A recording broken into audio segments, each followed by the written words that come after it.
So guys, before I begin the video, I just want to tell you something. I'm going to try something out and I hope y'all don't mind. I'm going to use a program called OpenShot. It's a simple editor like iMovie. I hope using this will increase my upload schedule until I get my MacBook.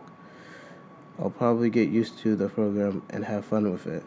Another thing, before I begin the video, I have to set some rules so there's no trouble. First, disputes might be changed as of the making of this video.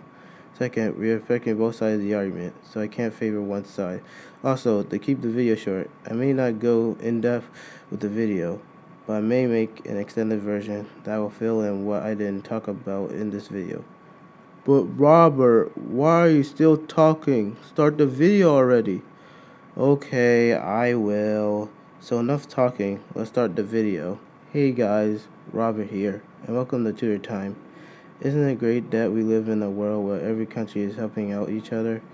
They agree which one is theirs. Let's look at some examples. The United States and Canada, Bolivia and Brazil, Switzerland and Italy, Egypt and Sudan. Wait, what's that? Two borders? Which one is which? Is this Egypt or is this Sudan? Why is there not one line? Unfortunately, not every country cooperates with each other. It's like two toddlers fighting over what's theirs. This event can be called a border dispute. This is when two or more countries claim that some land is theirs. It's hard for cartographers because they can't accept different countries. One, they can either choose one of the borders that another country says theirs, like drawing Sudan's version of the Egypt-Sudan border. Two, they can make different versions of the border depending on the country it's going to. Third, they can draw these semi-lines that you see on Google Maps. Let's look at three border disputes. Also, we're not going to talk about the Crimea issue. Crimea is Russian. Anyway, let's go. First, we're going to start with the Egypt-Sudan situation. But how did we get this? First, we have to go back to the 1800s. During this time, European countries started to establish colonies in the well-known scramble for Africa. This was the time that the British got their eyes on Africa. Establishing colonies from Cairo to Cape Town. The Queen got her eyes on everything. Which soon brings us to Egypt and Sudan. In 1882, the British ruled over Egypt and later Sudan in 1899. Oh, I'm sorry, I meant to say Anglo-Egyptian Sudan. Back when Egypt and Sudan were colonies, the British set the Egypt-Sudan border on the 22nd parallel. But in 1902, they set an administration border, giving Egypt the territory of the Abada tribe and giving Sudan the grazing land of the Biha tribe, known for the 22nd parallel. Remember that the 22nd parallel is a territorial boundary. Egypt became independent from Britain in 1922, then Sudan in 1956. So great, now they can do their own thing. But I'm not done explaining yet, so listen. Sudan was a condominium of Britain and Egypt, meaning that they both ruled Sudan.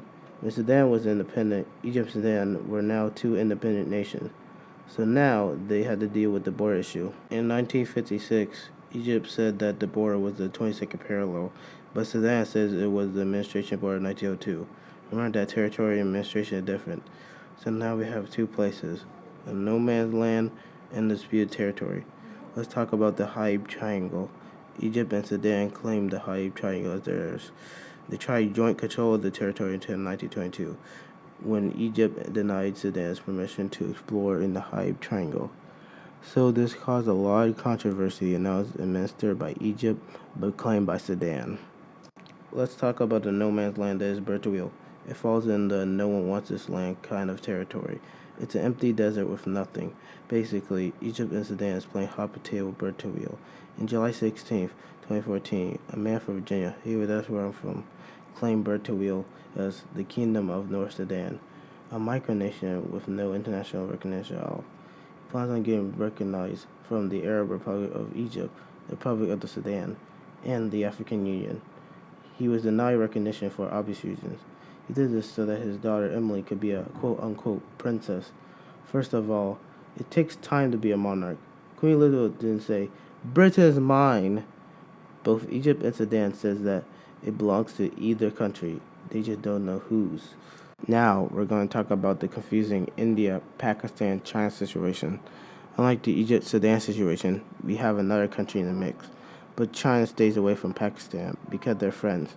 So how did we get this? Let's find out. So this is actually called the Sino-Indian border dispute. First started with the princely state of Jammu and Kashmir, which was a part of India in 1947.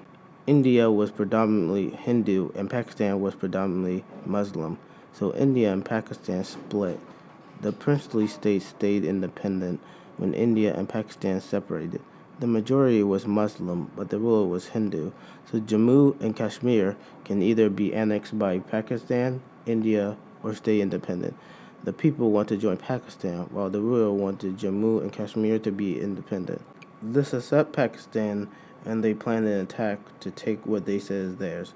The ruler of Jammu and Kashmir, whose name is Maharaja Hari Singh, asked India for help. They couldn't because it was not part of India, so they agreed to be a part of India, and then fought in Jammu and Kashmir was a part of India. I was going to explain more, like how China got in the mix, but to keep this short, I'm going to stop here. If you want more, go watch Wonder Why's video about this. Now we're going to talk about the South Sudan situation. So how do we get this? Well, let's find out.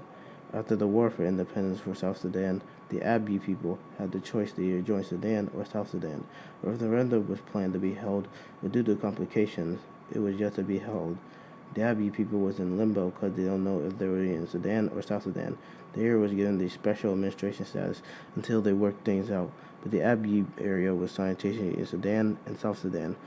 This was really hard to go in depth with this, but I tried to describe it however I can. And that's all I have for you today. Remember to leave a like and comment how you like this video. There was actually a live stream of me writing the script and working on it. If you want to see it, it's in the description below. Anyway, with that, I have to go. And as always, stay epic. Bye, everybody.